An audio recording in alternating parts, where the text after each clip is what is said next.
హైదరాబాద్ నార్సింగ్ భూ కబ్జాలో వైసీపీ మాజీ ఎమ్మెల్యే బొల్లా బ్రహ్మనాయుడు పాత్రపై పక్కా ఆధారాలు ఉన్నాయని పోలీసులు ప్రకటించారు. మొత్తం 8 కోట్లు ఇచ్చి మరీ నకిలీ జీవోలు సృష్టించినట్లు గుర్తించారు.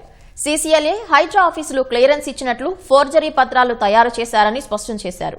కేసులో కీలక నిందితుడైన బొల్లా బ్రహ్మనాయుడు ఆయన బంధువు రమేష్ కోసం గాలిస్తున్నట్లు చెప్పారు.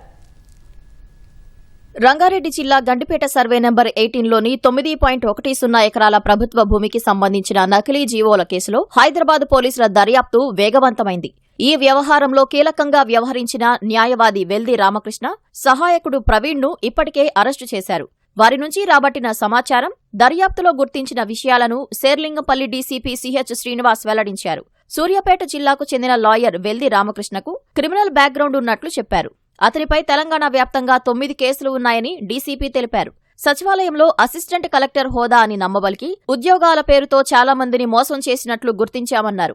హై ప్రొఫైల్ వ్యక్తులను బురుడి కొట్టించేందుకు వివిధ హోదాలతో తయారు చేసిన విజిటింగ్ కార్డులు స్వాధీనం చేసుకున్నట్లు డీసీపీ వివరించారు. కేసుల నుంచి తప్పించుకునేందుకు పేరులో చిన్న మార్పు చేసి రెండో పాస్పోర్ట్ తీసుకున్నట్లు చెప్పారు. ఇక ఈ రాధాకృష్ణ విషయంకి వస్తే ఇతను మొత్తం 9 కేసెస్ లో అక్యూజ్డ్ గా ఉన్నాడు.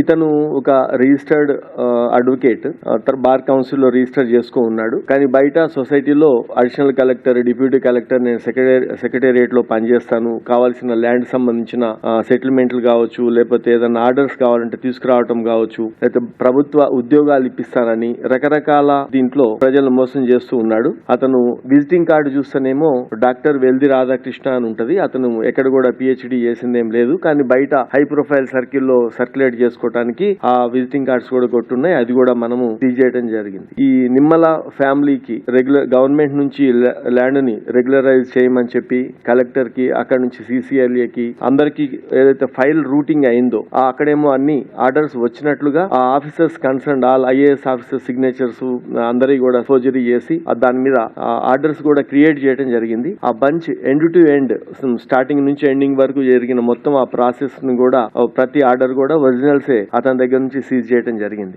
గండిపేటలో 9.10 ఎకరాల భూ ఆక్రమణకు యత్నించిన నిమ్మల దశరథ్ కుటుంబంతో వైసీపీ మాజీ ఎమ్మెల్యే బొల్లా బ్రహ్మనాయుడు బంధువు బొల్లా రమేష్ ఒప్పందం చేసుకున్నట్లు డీసీపీ తెలిపారు. భూమిని రెగ్యులరైజ్ చేయిస్తామని రాధాకృష్ణ ద్వారా దశరథ్ కుటుంబానికి బ్రహ్మనాయుడు ప్రతిపాదించినట్లు చెప్పారు.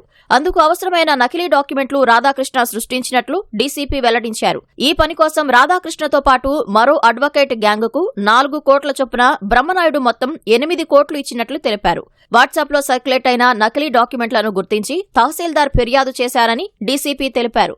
ఈ రాధాకృష్ణ చెప్పిన విషయాలు మొన్న మనకి మొదట్లో అరెస్ట్ చేసినప్పుడు, నిమ్మల ఫ్యామిలీని అరెస్ట్ చేసినప్పుడు వాళ్ళు చెప్పిన విషయాలు కూడా టోటల్ గా కొరాబరేట్ అయ్యాయి. దీని ప్రకారం వినుకొండ ఎక్స్ఎమ్మెల్యే బొల్లా బ్రహ్మనాయుడు, తర్వాత రమేష్, వీళ్ళ పాత్ర ఇంకా క్లారిటీతో కొరాబరేటివ్ ఎవిడెన్స్ తో కూడా దొరికింది. ఈ స్కామ్ లో ఇన్వెస్టర్ అయినటువంటి బ్రహ్మనాయుడు, రమేష్ ఈ జీవో ఆర్డర్స్ గనక రెడీ అయితే ఇంకొక పార్టీ ఉంది అని చెప్పి వాళ్ళని అమ్మటానికి కొన్ని ఆర్డర్స్ అన్న ఎక్కడైతే ఫైల్ ప్రాసెస్ లో ఎంతవరకు వచ్చిందో చూస్తూ ఈ ఆర్డర్స్ కావాలి అని అన్నప్పుడు ఇది రాధాకృష్ణ ప్లస్ టీమ్ ఈ అన్ని ఆర్డర్స్ కనుక తయారు చేసి దీన్ని బయట వాళ్ళకి ఇవ్వటం జరిగింది. ఇది గనక వాట్సాప్ సర్క్యులేషన్ లో గనక రాకపోయి ఉంటే ఇంకొక పెద్ద పార్టీని తీసుకొచ్చి వీళ్ళు దాన్ని డిస్పోజ్ చేసి ఉండేవాళ్ళు. ప్రాసెస్ లో ఉంది కాబట్టి అయిపోతుంది కాబట్టి అనే ఉద్దేశంతో ఈ యాక్చువల్ గా ఈ జీవోస్ అన్ని కూడా ఈ ఆర్డర్స్ రావడానికి డబ్బులు ఖర్చు అవుతాయి అని చెప్పినప్పుడు ఈ వెల్ది రాధాకృష్ణకి బ్రహ్మనాయుడు 4 crores నగదు ఇవ్వటం, అలానే రాధాకృష్ణ టీమ్ లో ఉన్న ఇంకొక అడ్వకేట్ అండ్ టీమ్ కూడా వాళ్ళకు కూడా 4 crores మొత్తం 8 కోట్ల నగదు ఇచ్చారని చెప్తా ఉండే. ఈ డబ్బులు నగదు రూపంలో వచ్చింది కాబట్టి అవి ఎక్కడికి పోయినాయి అనేది కూడా ఇంట్రాగేట్ చేస్తున్నాం. బొల్లా బ్రహ్మనాయుడుతో పాటు మరో 5 పరారీలో ఉన్నారని డీసీపీ తెలిపారు. ఏపీ పోలీసుల సహకారంతో వారి కోసం గాలిస్తున్నట్లు వెల్లడించారు.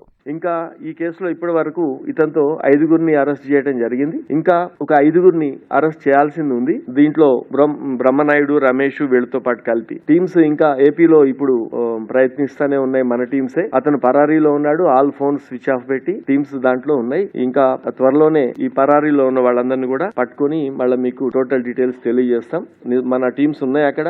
పల్నాడు ఎస్పీ గారితో టచ్ లో ఉన్నారు. తర్వాత అక్కడ లోకల్ పోలీస్ సపోర్ట్ కూడా తీసుకున్నాం. బట్ వాళ్ళు ఎవరు కూడా అక్కడ అందుబాటులో లేరు. కమాన్ నాగేశ్వరరావు అనే మరో వ్యక్తికి కూడా ప్రభుత్వ భూమి రెగ్యులరైజ్ చేయిస్తామంటూ రాధాకృష్ణ టీం నకిలీ జీవోలు సృష్టించిందని డీసీపీ తెలిపారు. జీవోలు వాట్సాప్లో సర్క్యులేట్ కాకపోయి ఉంటే నకిలీ జీవోలతో మరికొంతమందిని మోసం చేసేవారని అన్నారు. రాధాకృష్ణ ఇంట్లో స్వాధీనం చేసుకున్న నకిలీ ఫోర్జరీ డాక్యుమెంట్ల వివరాలు ఆరా తీస్తున్నట్లు చెప్పారు.